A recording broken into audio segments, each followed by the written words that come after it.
Good afternoon. I think that we will begin. You are a good looking group on a wonderful day.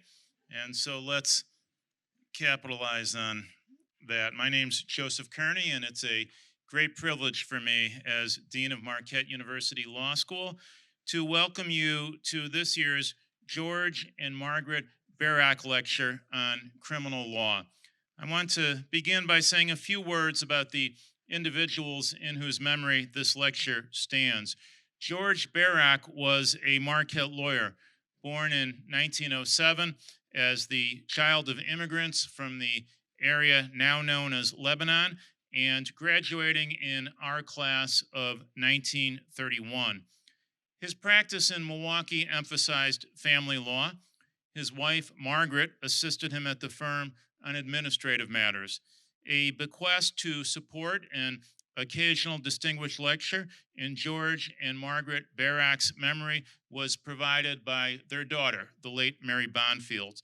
This is that lecture, which from the outset, more than a decade ago, we have devoted to criminal law. While this area was not George Barrock's own specialty, it is of a piece with his practice, which engaged with individuals in our society with respect to their everyday legal problems. Moreover, criminal law is an historic strength of Marquette Law School for scores of years insofar as our teaching and our graduates' practices have been concerned, and for several decades now also in terms of our faculty's scholarly interests and engagement. So we have been very pleased to offer this lecture series. This year, it is a great privilege to welcome as our Barrock lecturer, Sharon Dolovich.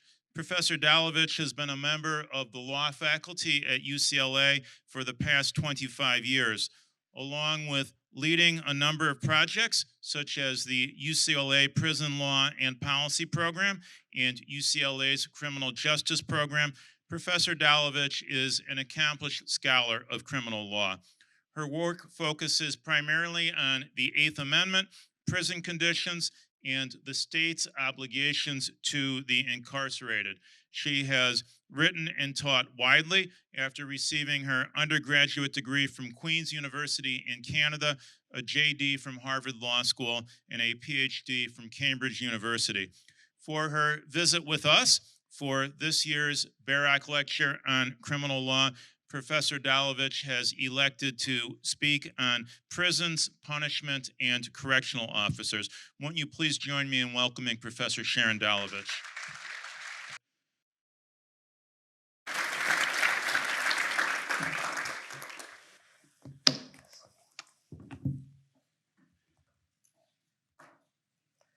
So thank you for that kind introduction.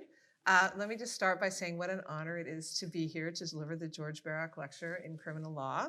I want to thank Dean Kearney not only for that kind introduction, but also along with Professor O'Heir and Judge Trigiano, I know are in the room somewhere, as well as Christine Lozinski-Vogel for inviting me and making me feel so welcome. So as you can tell from the title, my remarks today will focus on correctional officers, otherwise known as COs.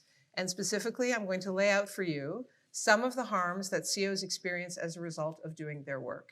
And I'm going to invite you to think with me about how expanding our aperture to reveal the negative impact of incarceration on COs may deepen our understanding of the moral character of American carceral practice. But first, I need to say a little about how I came to think about incarceration from the CO perspective.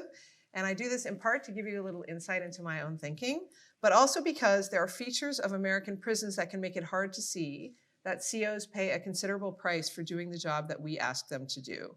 And I'm hoping that my sharing how it was that I came to recognize that COs are also casualties of the system will help explain why this basic fact concerning the impact of incarceration can so often be overlooked. And once I've shared a little about my own perspective and how it expanded to make room for the CO experience, we'll zero in on the toll the work can take on COs and on their families.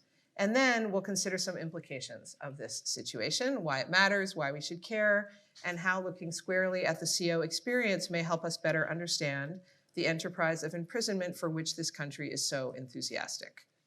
Okay, so first, how did I get here? Why COs? This is part one on your outline, if you have it in front of you. So I've only recently started thinking about prisons and punishment from the perspective of COs. This may seem strange because, as Dean Kearney said, I've spent the last 25 years thinking, writing, and teaching about prisons and prison law.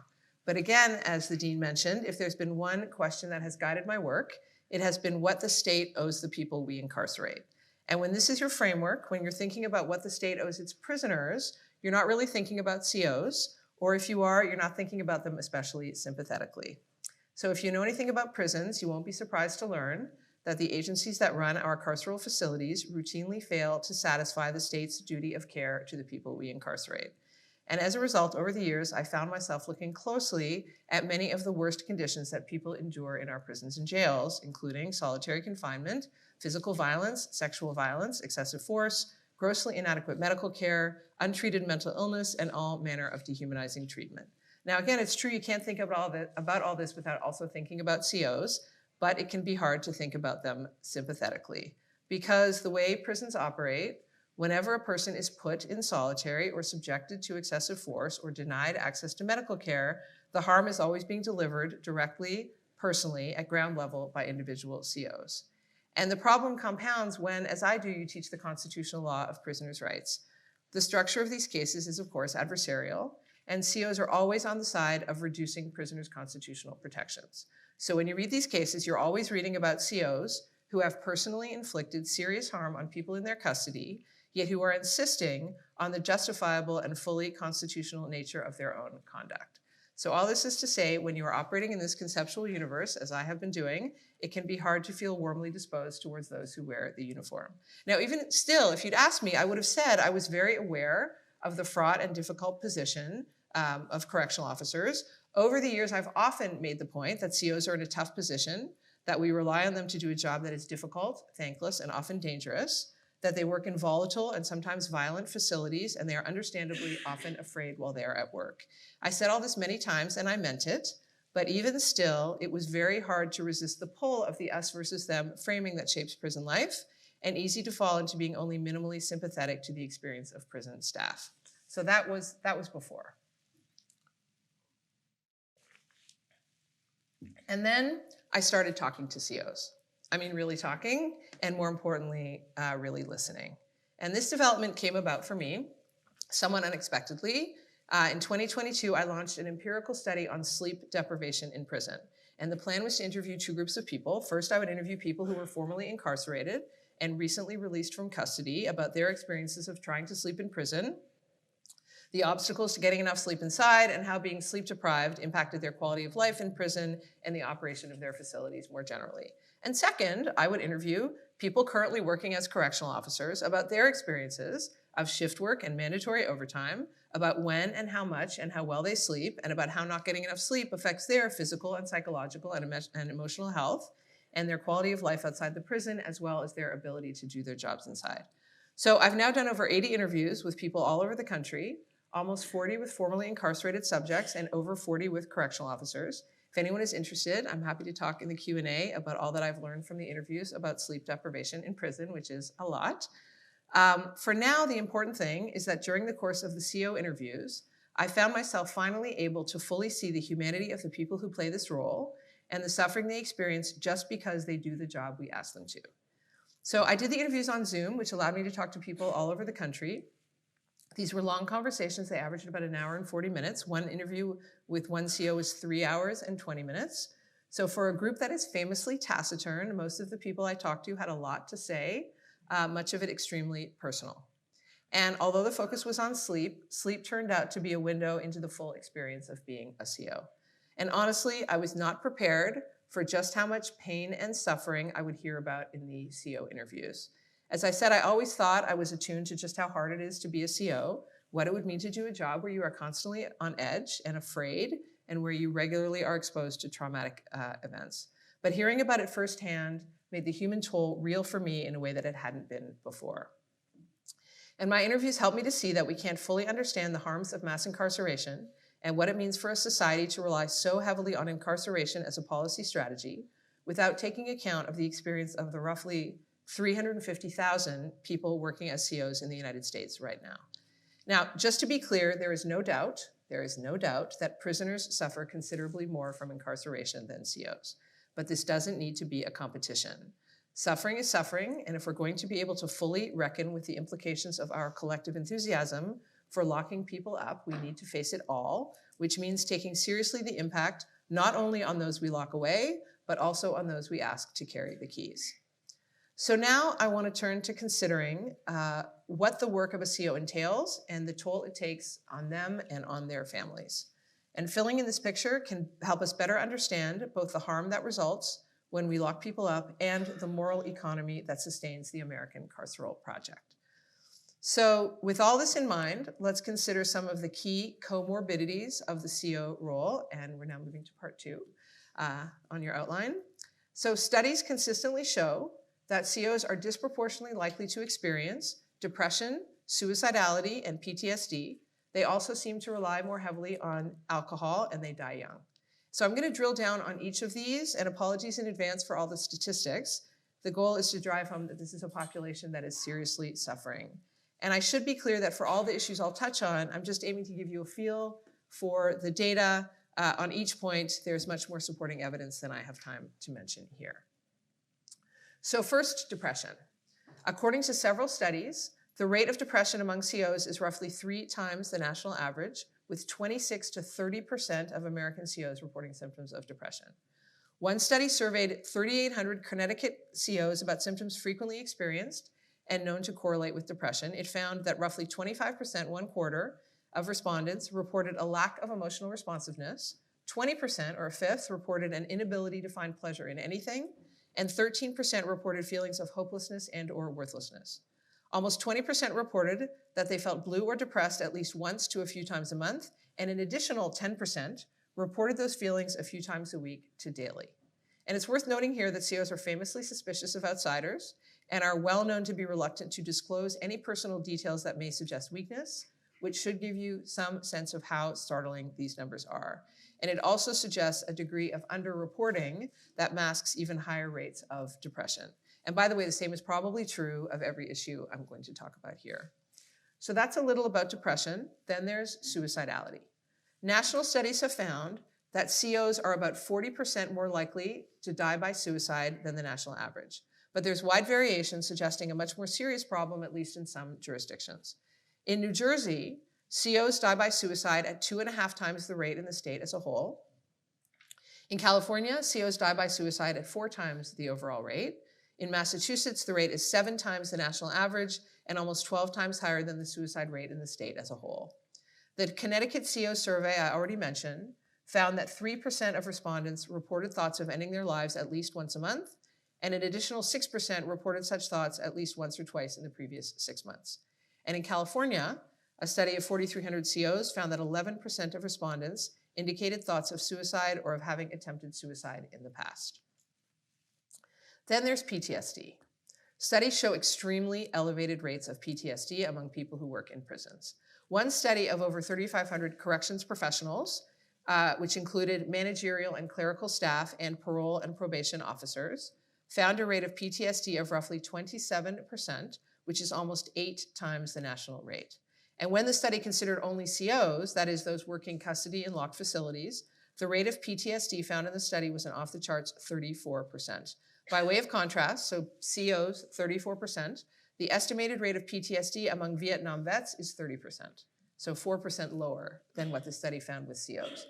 Now, other studies found somewhat lower rates of PTSD among COs ranging from 19% to 26%, but even these lower numbers are still striking, given that the rate of PTSD in the country as a whole is around 3.5%. To some extent, the PTSD findings may reflect the high proportion of COs who are ex-military, but judging from my interviews, it is also a function of the deeply distressing and traumatizing experiences that are part and parcel of the work itself. And I'll come back to this point about the work. As far as alcohol use, this is an issue that is tough to get a handle on since studies vary on how they measure and define alcohol use or abuse. It's also tough because, again, COs in general are pretty tight-lipped about what they experience, and studies on alcohol use tend to rely on direct admission of the extent to which people drink, which makes it especially likely that the reported findings understate the extent of the problem. But even still, one study of 335 COs in 2 northeastern prisons reported that 11.1% of the COs they studied consumed 15 or more drinks per week, more than double the national rate. And in that study I mentioned of 4,300 California COs, almost 28% self-reported that they sometimes or often consumed 6 or more drinks at a sitting. And then there's early mortality. And there's no way to sugarcoat this one. Studies uniformly find the average life expectancy of American COs to be only 59 years, a full 19 years shorter than the national average of 78%. And I'm here to tell you that they know it. In my interviews, it was truly heartbreaking to hear people matter-of-factly talking about how they didn't expect to live long into retirement. So one person reported being told in the academy that, quote, the average age that COs die is around 59 years. And right now he said, quote, the eligible age to retire is 55, so they tell us, for those 4 years after retirement, live your best life because you're probably going to die.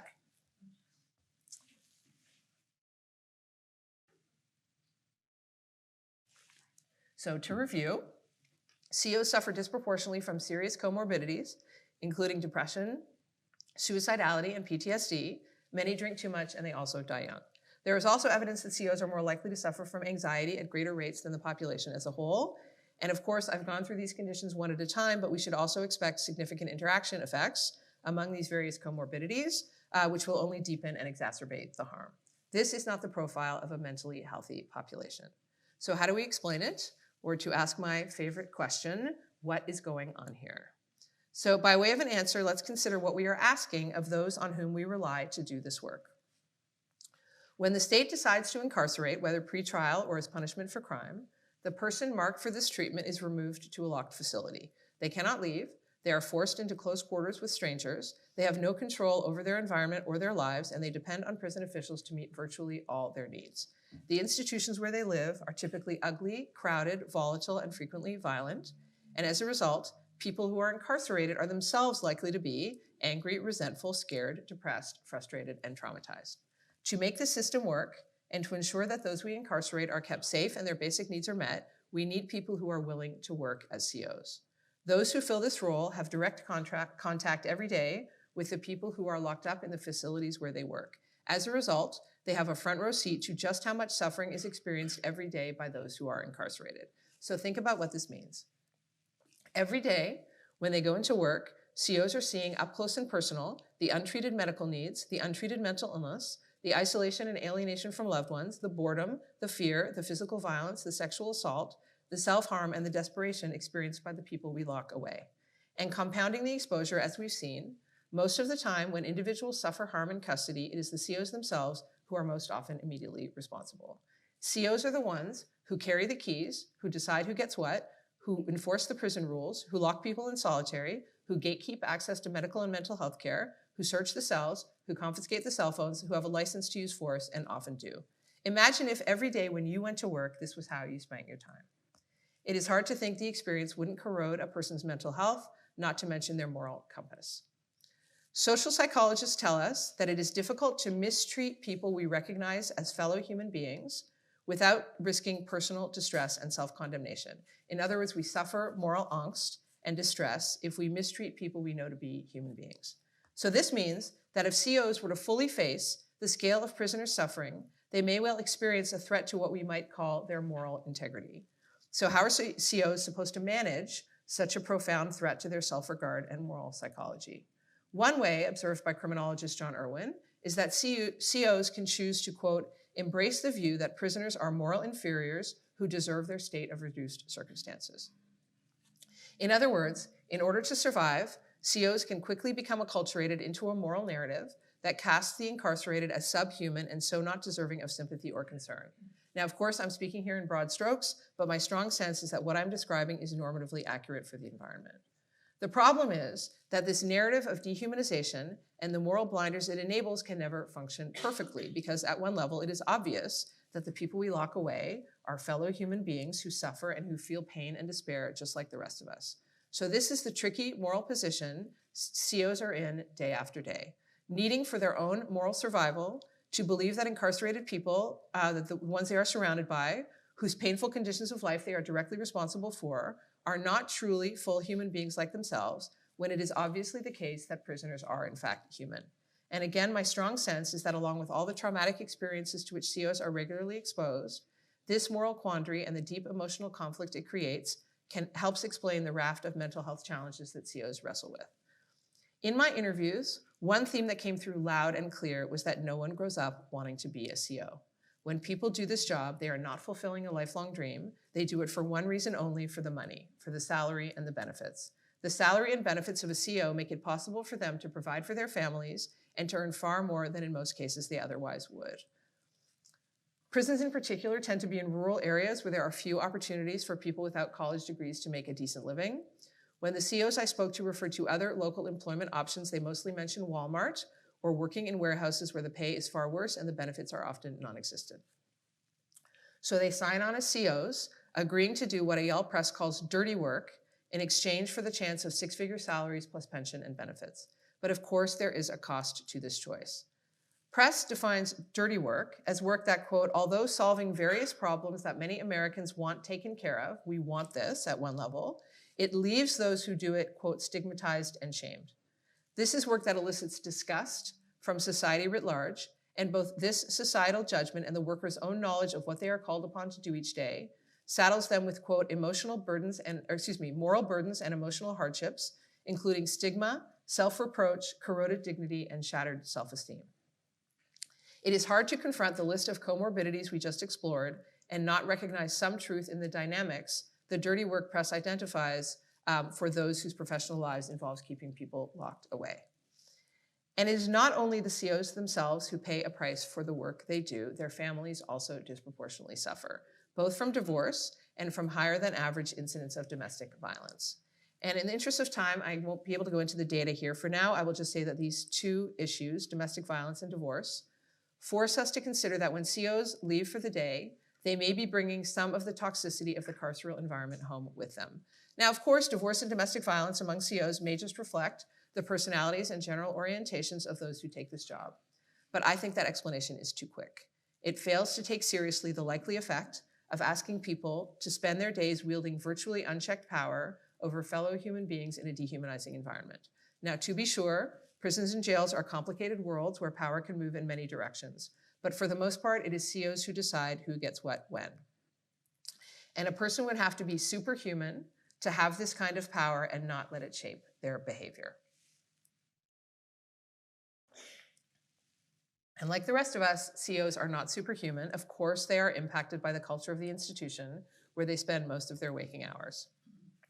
Among other things, and this brings us back to their families, COs get used to ordering people around and to getting irritated and annoyed at the people who are constantly asking them for things. And once this becomes your MO, it isn't as if you can easily slough it off once you get home. I heard this a lot in my interviews, a lot. As one person put it, you try your best to separate it, work is work, home at home, but then I'll catch myself barking orders at my girlfriend like she was an inmate. And there's been times when she's turned to me and said, I'm not one of your inmates, stop talking to me like that. So needless to say, this kind of disposition does not promote domestic harmony. To the contrary, it makes it hard to maintain the kind of trusting, loving, mutually respectful relationship that sustains a marriage. My sense is that these same dynamics also help explain the elevated rates of domestic violence in CO households.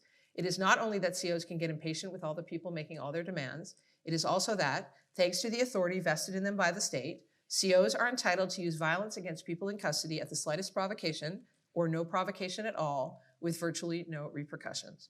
And if COs can so readily import into their intimate relationships the kind of impatience, dismissiveness, and indifference they routinely show when engaging with prisoners, and I can tell you from my interviews that they absolutely do import these attitudes into their home lives, we should unfortunately also expect that in more cases than we would care to admit, they will also bring home the tendency to use force when they feel that people, even their loved ones, are not acquiescing quickly enough to their orders or sufficiently deferring to their authority. In short, it seems from the data and from my own interviews that troubling behaviors that COs learn from exercising power in the prisons also seem to bleed over into their home lives. So where does all this leave us? What I've been trying to convey here are two main points. First, COs are vulnerable to a host of deeply troubling comorbidities, as are their families. And second, these pathological dimensions of the experience of the CO are no accident, but are instead directly produced by the character of the institutions in which COs spend their working hours.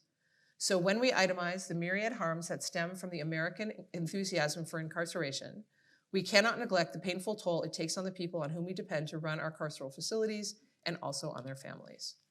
And I haven't even mentioned the many ways that being chronically sleep deprived compromises CO's mental, physical, and emotional health and quality of life. I don't have time to go into much detail here, but it is abundantly clear from my interviews that thanks to shift work and mandatory overtime, many COs are chronically sleep deprived and are consequently sleepwalking through their days. And as you might imagine, sleep deprivation is a toxic condition all on its own. Among other things, COs who are sleep deprived eat poorly and are too tired to exercise. In fact, obesity appears to be a serious risk factor for COs, even after just a short time on the job. When COs are sleep deprived, they live on caffeine and energy drinks, which is terrible for their hearts, among other things. They get behind the wheel when they are too tired to drive, a practice which it seems pretty clear helps to contribute to COs' reduced life expectancy. They lack energy to engage with their loved ones. They withdraw from extended family and from friends, and wind up driven by fatigue into social isolation. They are often too exhausted for hobbies or other outside pursuits, and sleep deprivation among COs even appears to fray bonds among coworkers, which increases workplace stress and impedes the possibility of mutual support in a tough working environment. In short, the evidence strongly suggests a deep well of suffering among our nation's correctional officers. Now, not every CO suffers from every condition I've mentioned. What I'm describing are aggravated risk factors of doing the work. There will certainly be many people who wear the uniform and do the job and yet manage to avoid many or all of the toxic effects I have been talking about. But occupational hazards do not become irrelevant just because they don't impact 100% of the people who do the job. If a given workforce disproportionately experiences serious pathologies, we should care even if the issues are not universal. Now, in a few minutes, I'm going to turn to some of the implications of expanding our perspective on the American Carceral Project to include the impact on COs. But first, I want to spend a few minutes on the question of why we should care about COs at all. So we're now turning to part 3. I actually want to get at this question from 2 directions. First, I want to consider a set of reasons some might offer for why we should not care about all that I've mapped out so far. And no surprise here, I'm going to disagree with all of those reasons.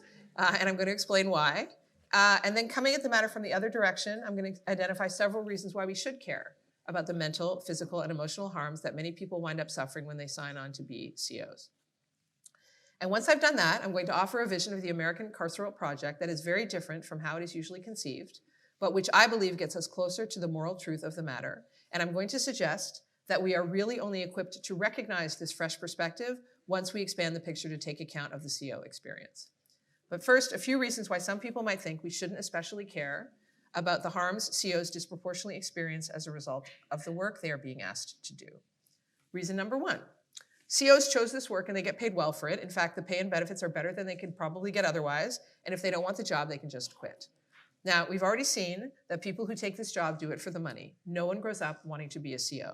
People who work as COs do it because it is the best pathway they have to financial security for themselves and their families. But to frame this decision as simply a matter of individual choice is to display an almost willful refusal to recognize the way structural economic forces well beyond individual control can compel people to take on work they would strongly prefer not to do because they know it will take a real toll on their mental and physical health. They sign up for it anyway because they feel they have no real option. We are, I hope, long past thinking that serious occupational hazards are of no moral moment because those who face the dangers agreed to take the job. If we know an industry is particularly lethal for its workers, we are not absolved from taking that lethality seriously because no one held a gun to the heads of the employees and made them sign on. So that's my response to reason number 1 why we shouldn't care about the experience of COs. Reason number 2 takes a different tack and focuses instead on COs' behavior, more specifically, their bad behavior. So here's how someone might put this objection, or this argument. COs often abuse their authority and do bad things to people in custody. As we've already seen, when prisoners experience violence, it is often at the hands of COs or because COs didn't care enough to keep them safe. And now you want us to care about them? My answer here is simple. Why, yes, in fact, I do. It is certainly true that COs too often abuse their authority. The Federal Reporter is full of cases detailing brutal and unwarranted violence and egregious failures of care by COs against prisoners. And yet, I would argue that the fact that some COs inflict serious harm on the incarcerated does not justify indifference to the suffering they themselves experience. Now, of course, when people do bad things, there should be a way to hold them accountable and even to inflict some penalties for that wrongdoing where it is appropriate. But membership in society's moral circle should not be restricted only to those we happen to like or who never transgress. Let me say that again. Membership in society's moral circle should not be restricted to those we happen to like or who never transgress. If we followed that logic, we should also not care what happens to people in prison, many of whom are presumably there because they too did bad things to others. And in case you can't tell, that is not a position I'm prepared to endorse. For me, the defining moral imperative of collective life, is the universal recognition of shared humanity. And that moral imperative obliges us to affirm the humanity and recognize the suffering, even of people who have done wrong, including both prisoners and COs. And as to COs, this imperative is especially strong, given what I view as our shared culpability for the conditions in which COs work, a point I will come back to. For now, what this means is we are not off the hook for the harm COs suffer just because some people who work as COs, and maybe even many people, abuse their power over those in their custody. So this brings me to reason number 3 some might offer for why we shouldn't care about COs and the occupational hazards they face. And this is one I've already touched on. That is, we shouldn't care about COs because the incarcerated have it worse. Now, of course, anyone who knows anything about prison knows this is true. People who are incarcerated have it way worse. But as I have said, it is not a contest. The point is not to rank suffering, but to develop a more complete picture of the human toll of our national obsession with imprisonment. And unless we make space in this picture for the harmful effects on COs of the work we are asking them to do, we will be unable to fully reckon with the cost of the American carceral project or to fully see and understand its true moral character. So this brings me to the affirmative case, the reasons we should care about the CO experience, even granting that prisoners have it worse. First and most obviously is the fundamental moral imperative. COs are human beings. If there is reason to think there is real suffering there, we cannot look away. We are obliged to bear witness and to do what we can to change the conditions that expose the people who do this work to so many toxic effects. We are, in short, morally compelled to care. Now, I know there may be those who are unmoved by the idea of a shared moral obligation toward COs, those who are perhaps more concerned that the people we incarcerate, the incarcerated are treated humanely. Now, for those in this group who may care more about the people we lock away than about COs, there's a second, more instrumental reason to take seriously the multiple comorbidities COs experience. And that is that when COs are depressed and traumatized and sleep deprived, they are unable to do the job we need them to do. And as a result, people in prison wind up experiencing worse conditions and worse treatment than they would if COs were fully capacitated. Now, there's something of a shared confusion over the nature of carceral punishment. People often seem to think that the scale of a criminal penalty is determined by the sentencing judge. Now, yes, judges determine the length of time a person will spend inside, but it is COs who shape the actual punishment people experience in the way they run the prison and the way they interact every day with those in custody. And the more traumatized and incapacitated and on edge and exhausted COs are, the more harsh a facility's conditions of confinement will be. To put it simply, if prisons are going to be safe and humane places to live, they must be safe and humane places to work. So this brings me to the third reason why we should care about COs, or maybe better put, this is a reason we are obligated to care. In this country, at this very moment, almost 2 million people are living under lock and key in a vast national network of carceral facilities. How vast is this network? In the United States, there are more than 6,000 prisons, jails, and detention centers, 6,000, and every one of them is crammed full of human beings who are in many cases experiencing unimaginable pain, suffering, and degradation. Whatever we each may feel as individuals about the situation, we are all culpable for its existence. And the culpability extends still further because prisons and jails do not run themselves. If a carceral institution is to be able to hold the people we decide collectively to lock away, we need people who are willing to carry the keys. At present, as I've mentioned, there are almost 350,000 correctional officers in the United States. These are people who are doing work we are asking them to do, that we need them to do to feed our addiction to imprisonment. In exchange for a living wage and benefits, they are playing a role that we know full well is disproportionately likely to leave them anxious, depressed, addicted, traumatized, and sleep deprived, not to mention shamed and humiliated. This is our doing. We are the ones who are responsible, and we don't just get to look away. So I ask again, where does all this leave us? First, just recognizing the problem is something. If COs are disproportionately likely to suffer in ways I've cataloged because of the work we rely on them to do, at the very least, we are obliged to see and acknowledge what is going on. And second, once we've seen, we are also obliged to try to help. Now, this is not the place to run through the policy changes that may make some positive difference to COs' daily experience or the considerable obstacles to making those changes. But this is a policy conversation we need to have, and we also need to be prepared to follow where it leads. Now, again, this is a topic for another time, but I will say that it seems plain to me that seriously considering how to make the role of CO less destructive for those who do it will point us toward the need for a dramatic rethinking of our national reliance on the practice of incarceration. So I want to close here with a different set of thoughts, which brings us to part 4, if you're keeping score. Here, I want to think with you about how seeing prisons as places that trap both prisoners and staff in an endless loop of trauma and suffering can shed new light on the cruelty, futility, and morally compromised nature of the practice, and to help us see more clearly what exactly incarceration is. So what do I mean by this? Let me try to explain it this way. Incarceration is a practice that brutalizes everyone it touches while largely failing to achieve the purposes it claims to serve. So why does it persist? And why is the United States so enthusiastic about it? Here's one answer. There is a vast gulf between the political constituency enthusiastic about putting people away and the daily reality experienced by those who live and work inside. So ever since I started talking to COs, there's an image I cannot get out of my mind. Out there, dotted across the American landscape, in places that are out of reach, out of the way and hard to reach, there are thousands of locked facilities full of people we call prisoners who are never allowed to leave, and also full of people we call staff who, as they will tell you themselves, are doing life on the installment plan. They also can't really leave, at least not for long. So imagine for a moment just one of those places. We'll let it stand in for all the others. This place is surrounded by barbed wire and high walls. It is full of people. Some of them are prisoners, some of them are staff. Everyone is trapped, and everyone inside, incarcerated and CO alike, is traumatized, afraid, depressed, frustrated, humiliated, and sleep deprived. Everyone is suffering. No one, whether CO or prisoner, has the space or the resources they need to heal, to recover, to get right with themselves. Everyone is just trying to survive. And because this place is full of people just trying to survive and unable to think clearly and engage reasonably and sensitively with others, life inside is brittle and unstable and full of conflict. Meanwhile, out here, the rest of us go about our lives. We work and study and learn. We raise our kids and spend time with our families. We travel, we go out for nice meals. And most people scarcely give a thought to the sites of trauma and suffering we call prisons and jails. If we think about them at all, we congratulate ourselves for making tough policy decisions that keep society safe.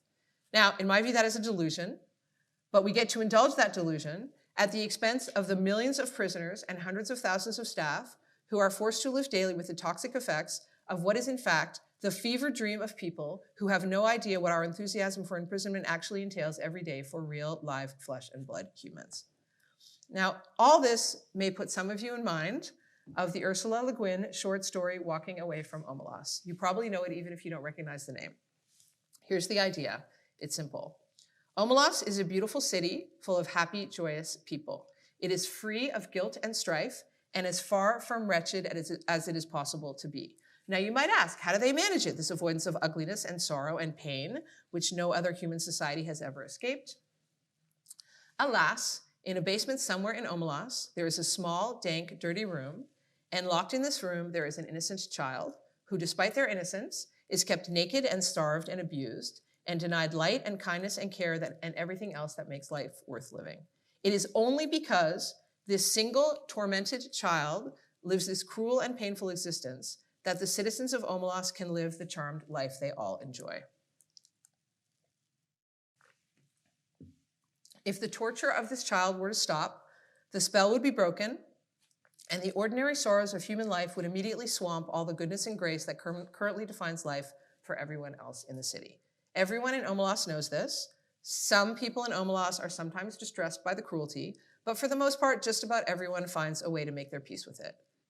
Now, I have no idea what Le Guin had in mind when she wrote this story, but it seems to me to capture many uncomfortable truths about American carceral practice and mainstream American society's relationship to our vast carceral network.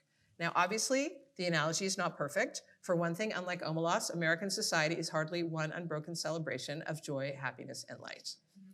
But to me, what the story captures perfectly is the massive gulf, the utter disconnect between the daily miserable experience of those we lock away and the rich daily lives of those people in whose name the suffering is being inflicted, which, by the way, includes all of us. Now, to this, some people might respond, no, America is nothing like Omelas, because in Omelas, the tortured child is utterly innocent, whereas the people we incarcerate, those who fill our 6,000 prisons, jails, and detention centers, are guilty of crimes, or if they aren't, they've at least given us probable cause to think they are, or they've come here illegally and are therefore, we say, rightly consigned to administrative detention. Now, it would take a whole other lecture, which I'm guessing you probably wouldn't want to sit through, for me to explain why I think that this way of seeing things, of justifying our massive carceral enterprise, is both profoundly misguided and does not survive scrutiny. The familiar justifications do not hold up. But even assuming the justifications held, which they do not, but even if they did, and even assuming that the brutality of American carceral practice could be justified as to those we incarcerate, this effort to distinguish us from Omelas carries a fatal flaw, which we are all now fully equipped to see. Le Guin's story, it turns out, has a blind spot. She tells us of the happy, blessed citizens of Omelas, and she tells us of the tortured child in the basement, but she makes no mention of the individuals on whom the people of Omelas depend to keep that child locked away.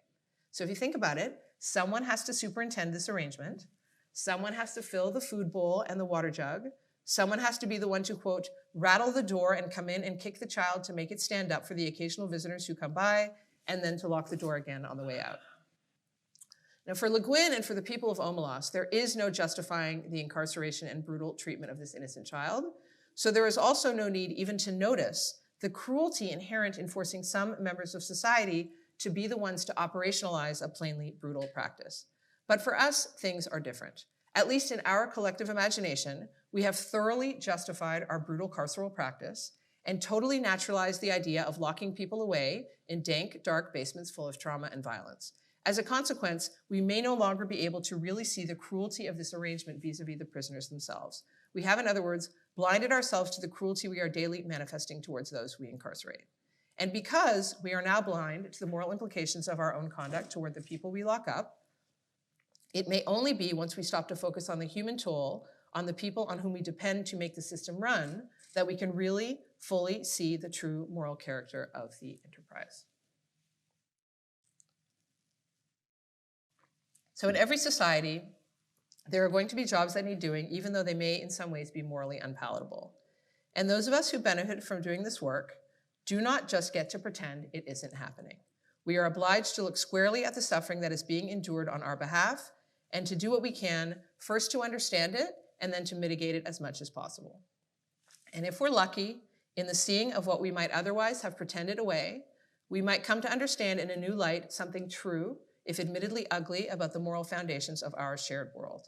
And in this case, what we might newly see is that every carceral facility is a hermetically sealed site of trauma and suffering experienced by everyone inside, not only the incarcerated, but also the staff.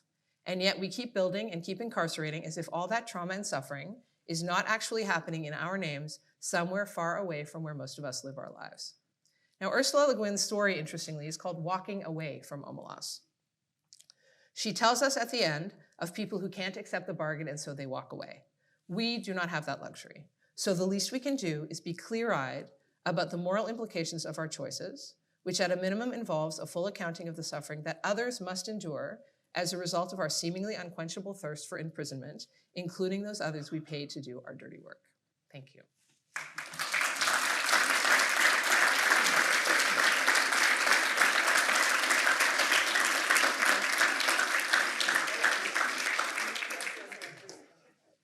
Thank you. As Professor Dolovich said, we have time for questions and answers. She designed her talk that way, and so if there are questions, as I imagine, I would ask you to raise your hand, and I will recognize you in some sense, and we'll get the question stated.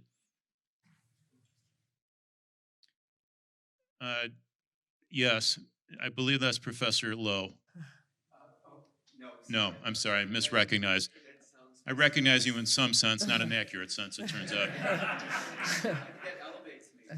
But Professor, could you explain a little bit about the American Carceral Project? Is that connected to UCLA? You're right about the term. By that, I just mean the enterprise of incarceration that the United States is engaged in. So when I think of the American Carceral Project, I think of all the prisons and all the jails and all the detention centers, the juvenile detention centers, the immigration detention centers. It seems to be a policy strategy that, that policymakers in the United States really like. And it's just a particular approach to responding to wrongdoing in a society, and that's what I'm trying to make sense of. Okay, so it's not an organization. No. It's just sort of an enterprise. It's an enterprise. All right, and one quick other question. You mentioned six-figure income. Is that like the average income? Yeah, I mean, so it depends on the state. There's a wide variation in what COs are paid. In some places, it's minimum wage. I talked to a CO in Texas and another one in Utah who both told me that they're on public assistance because they can't, given what they're paid as COs, they can't actually afford the cost of living for their families. So in some places, they're really low paid. In many other places, if you count the overtime, COs can earn over $100,000 a year. And in a lot of places, especially since COVID, where the understaffing is extreme and the mandatory overtime, and the overtime is a lot, people get time and a half for overtime, they can make even $150,000 a year, which they, in most cases, given their educational profile, they wouldn't be able to make in other contexts. So for someone whom I could not fail to recognize, Professor O'Hare, you had a question. Yeah, a couple of questions about the statistics you were sharing at the start of the talk. One is, I'm curious about what other occupations are these numbers like? And for instance, how do they compare with military? You mentioned Vietnam vets. How do they compare with police?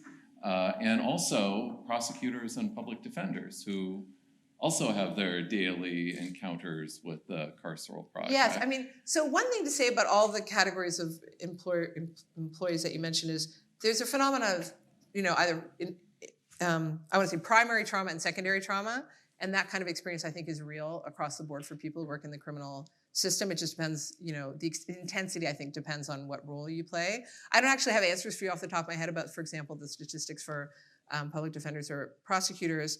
I guess what I would say is, some of the response that I've had when I talk about sleep deprivation, so related, is people say, this is a labor story. This isn't really about incarceration. And it may be that we could find other categories of people who suffer some of the same levels of, let's say, PTSD or suicidality or domestic violence. I don't really think anything hangs on my argument if we were managing to find other categories of workers who have that profile. I'd be surprised if it was as intense as what I'm finding with COs.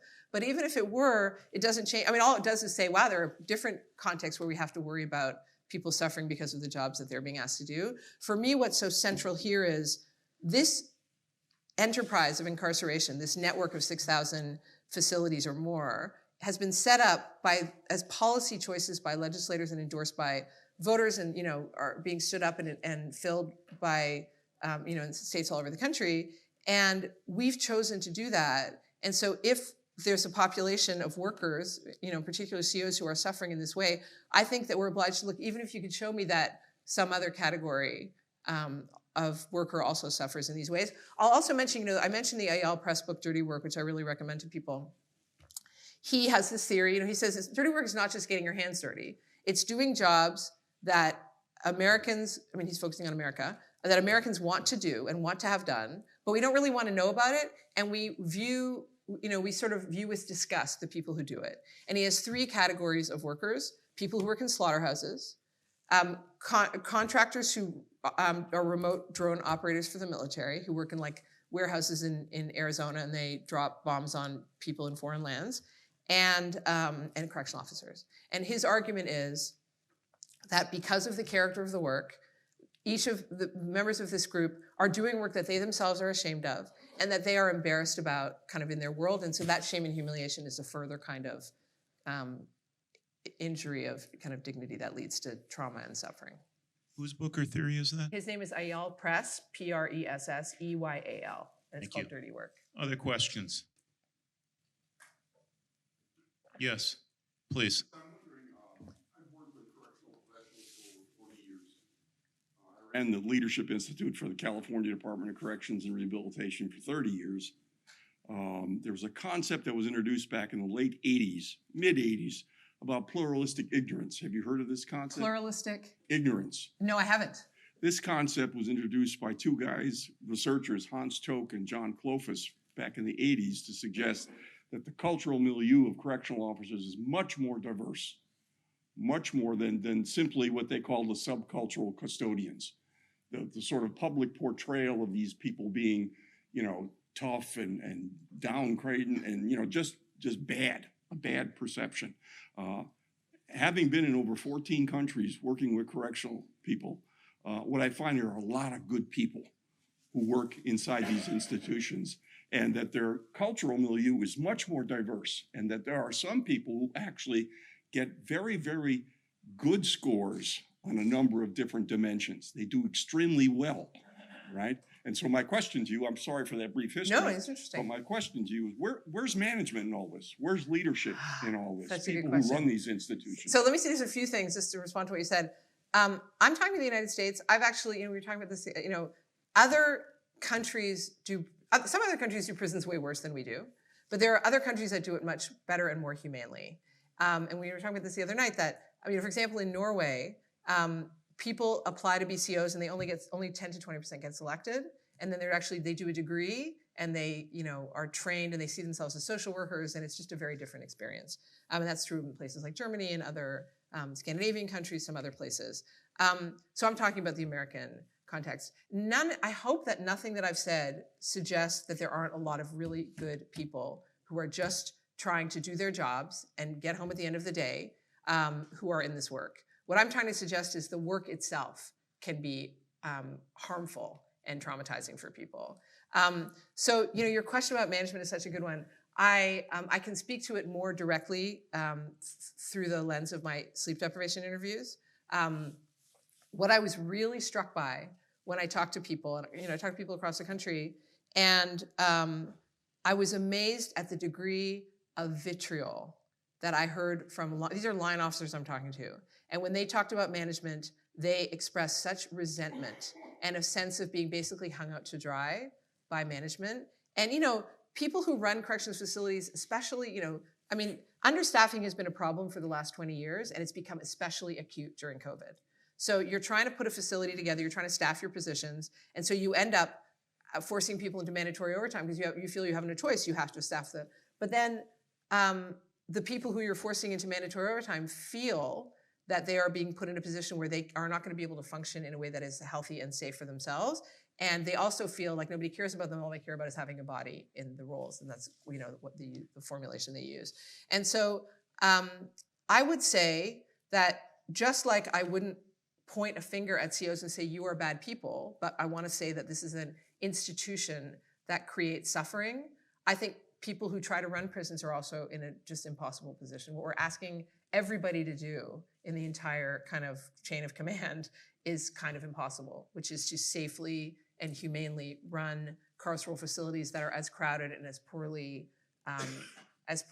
resourced as ours are. And it's not just about poor resources, it's also a kind of moral disposition. The difference in Norway, for example, is that the culture of the Ministry of Corrections is that they are the people who come into their care are their neighbors. And the question they ask is, what kind of neighbor do you want this person to be when they get out? And they run their prisons in a way that is humane and respectful of the dignity of the incarcerated. And it's also therefore respectful and humane to, as to regards the dignity and the health and wellness of the people who work there. We have a very different ethos. And it's that ethos, I think, that is harming everybody. We have time for one more question, and Professor Williams will ask it, please. I was wondering, what role does racial identity play in this scenario, in your opinion? In terms Yeah, it's a of great the prison question. population in comparison to the correctional law?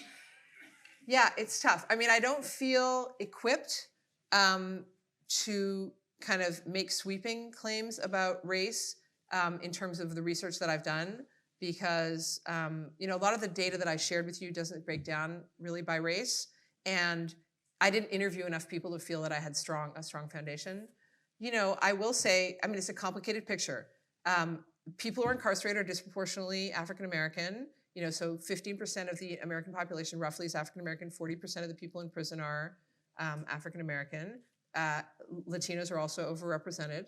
And so that definitely shapes a culture inside the prison. I've written in other contexts about how we shouldn't imagine that what we recognize as implicit bias in other contexts doesn't also apply in the prison. And so if prison officials develop a narrative of, I mentioned John Irwin's idea that prison officials learn to see people in prison as subhuman.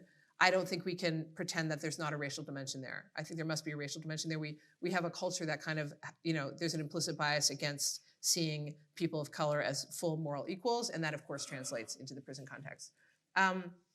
I did hear, I mentioned that I interviewed almost 40 formerly incarcerated people, and I heard some pretty chilling stories about racial, I don't even know what to call it, abuse, violence in the prison.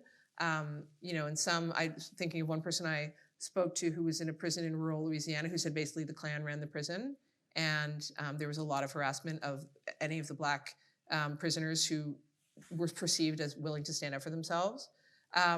There's also a complicated picture because there are a lot of African-American correctional officers, and they report, on the one hand, feeling that the CO part of their identity is more salient for them at work than their racial identity. On the other hand, there's also some writing to suggest that people who are in this role, who are African-American, have a kind of role, I don't know what you call it, like a stress attention, because they're not necessarily treated the same as their white colleagues, and they will or may experience racial harassment while they're at work. So I appreciate you raising it. It's just a very complicated picture that I'm not equipped to really fully articulate, but I think those dynamics are real and really problematic. So I want to say three things. One, we are going to have a reception, cookies and punch and the like, right outside in the Zilber Forum. And I know that Professor Dolovich is probably as willing to engage with this part of the room as with this part of the room. So yes. Blame me if you were trying to get my attention over here, and I hope that all of you will join us out there. Second, I want to thank all of you for coming and filling the Lubar Center on a lovely spring day here in Milwaukee. And third, I especially want to thank Professor Sharon Dolovich for a challenging but a really important Barrock lecture on criminal law. Thank you.